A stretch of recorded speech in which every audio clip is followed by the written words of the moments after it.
Hey, economic warriors. Welcome back to Boss Economics World, where we slice through the jargon, dice up the data, and serve you the juiciest economic satire with a side of stone-cold facts. I'm your host, the Sultan of Supply and Demand, the Don of Deficits, and the Capo of Capital, call me the boss.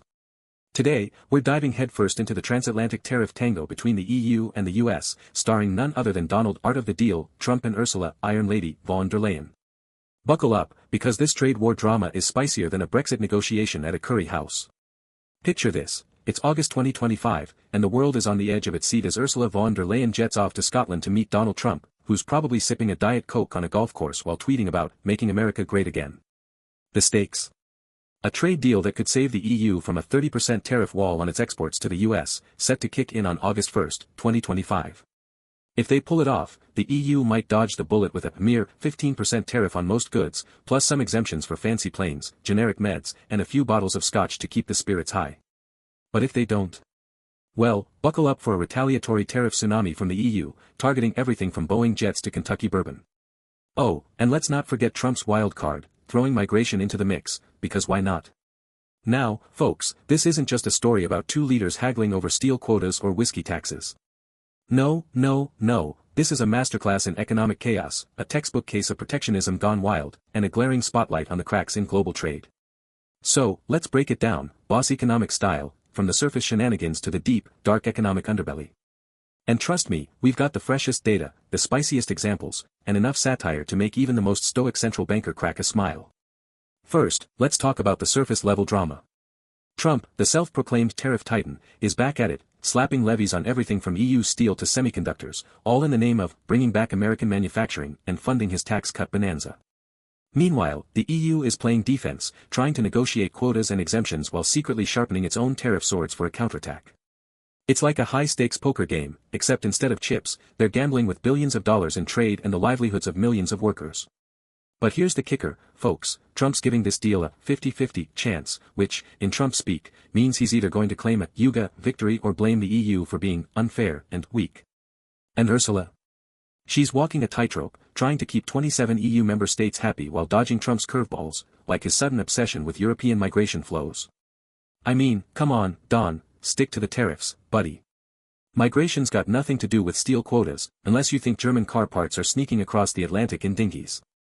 Now, let's peel back the layers, because this isn't just about tariffs, it's about the economic domino effect. Protectionism, folks, is like throwing a Molotov cocktail into a fireworks factory. Sure, it might look impressive for a hot second, but the collateral damage is a doozy. Let's break it down with some hard-hitting data and examples. Tariffs are taxes, plain and simple, and guess who pays them? Not the EU, not China, not Mexico, you, the consumer. According to a 2024 study by the Peterson Institute for International Economics, Trump's earlier tariffs cost American households an average of $800 per year in higher prices. Fast forward to 2025, and with these new 15% to 50% tariffs on EU goods, we're looking at a potential price hike on everything from Italian wine to German cars. The U.S. Bureau of Labor Statistics reported in July 2025 that inflation was already ticking up to 4.2% year-over-year, and these tariffs could push it closer to 5% by Q4 2025, especially if the EU retaliates and drives up the cost of U.S. exports like bourbon and Harley-Davidsons. Real-world example. Look at the auto sector. Trump's 25% tariff on cars and auto parts could add $2,000 to $7,000 to the price of a European car in the U.S., according to a 2025 analysis by the Center for Automotive Research. That BMW you've been eyeing? Kiss it goodbye, or start saving up for a second mortgage. Trump's big pitch is that tariffs will bring back American manufacturing jobs. Sounds great, right? Except, it's a mirage in the economic desert. The U.S. manufacturing sector has been shedding jobs not because of trade, but because of automation. A 2024 report from the McKinsey Global Institute found that 88% of manufacturing job losses since 2000 were due to productivity gains from technology, not foreign competition. And here's the kicker, tariffs often hurt the very industries they're meant to protect. Take steel. Trump's 50% tariff on EU steel might sound like a win for U.S. steelmakers, but it's a gut punch to downstream industries like construction and auto manufacturing, which rely on cheap steel inputs. The Economic Policy Institute estimated in 2024 that for every steel job saved by tariffs, 16 jobs are lost in steel-using industries. Ouch. This isn't just a US-EU spat, it's a global trade powder keg. If the EU retaliates with its €100 billion tariff package, it'll hit US exporters hard. Take Boeing, for example. The EU's threatened 30% tariff on Boeing aircraft could cost the company billions, especially as it's already struggling to compete with Airbus, which benefits from EU subsidies. And don't forget the bourbon industry. Kentucky's finest could see exports to the EU plummet, just as they did during the 2018 trade war, when EU tariffs cut U.S. whiskey exports by 20%, according to the Distilled Spirits Council of the United States. But wait, there's more. Other countries are watching this drama unfold, and they're not sitting idly by. China, for instance, is licking its chops, ready to swoop in and fill the void left by US-EU trade disruptions. A 2025 report from the World Trade Organization warned that escalating trade tensions could shave 1.7% off global GDP by 2027, with developing economies bearing the brunt. And let's not forget the supply chain chaos. Remember the semiconductor shortage of 2021 to 2023? Well, Trump's threatened tariffs on chips could reignite that nightmare, driving up the cost of everything from iPhones to Teslas. Now, let's dive into the real juicy stuff, the geopolitical undercurrents driving this madness. Trump's tariffs aren't just about economics, they're about power. By targeting strategic sectors like energy, AI, and semiconductors, he's playing a game of economic chess, trying to kneecap rivals and secure US dominance. And the EU? It's not just fighting for lower tariffs, it's fighting for its economic sovereignty. The EU's anti-coercion instrument is a not-so-subtle middle finger to the US, signaling that it's ready to play hardball if Trump pushes too far. But here's the kicker, folks, this isn't just about the US and EU. It's about the future of global trade.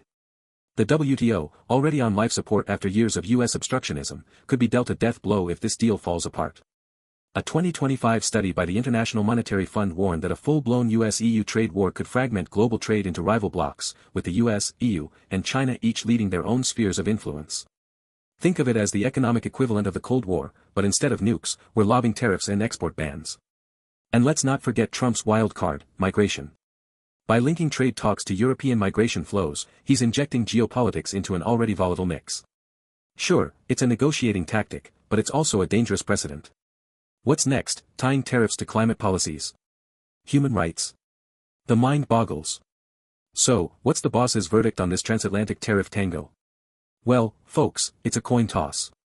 If Trump and von der Leyen pull off a deal, it'll be hailed as a "Yuga" victory, but don't be fooled, it'll just be a band-aid on a gaping wound. The underlying issues of protectionism, geopolitical rivalry, and global trade fragmentation won't go away. And if they don't? Brace yourselves for a trade war that'll make 2018 look like a pillow fight. Here's the real tea, though, tariffs are a losing game. The data proves it, the history proves it, and the markets are screaming it. Just look at the S&P 500, which dropped 3% in July 2025 on fears of escalating trade tensions, according to Bloomberg. Or check out the euro, which hit a two-year low of $1.05 against the dollar in June 2025, per Reuters, as investors fled the uncertainty. The winners? Politicians who get to thump their chests and claim victory. The losers? You, me, and the global economy. So, what can you do, my fellow economic warriors? First, stay informed, don't fall for the political spin. Second, speak up, tell your leaders that protectionism is a one-way ticket to economic misery. And third, keep watching Boss Economics World, because we'll be here, slicing through the nonsense and serving up the truth, one satire-soaked episode at a time.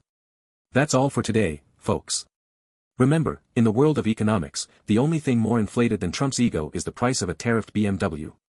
Hit that like button, smash that subscribe, and I'll see you next time on Boss Economics World, where we make economics fun, fierce, and oh so fabulous.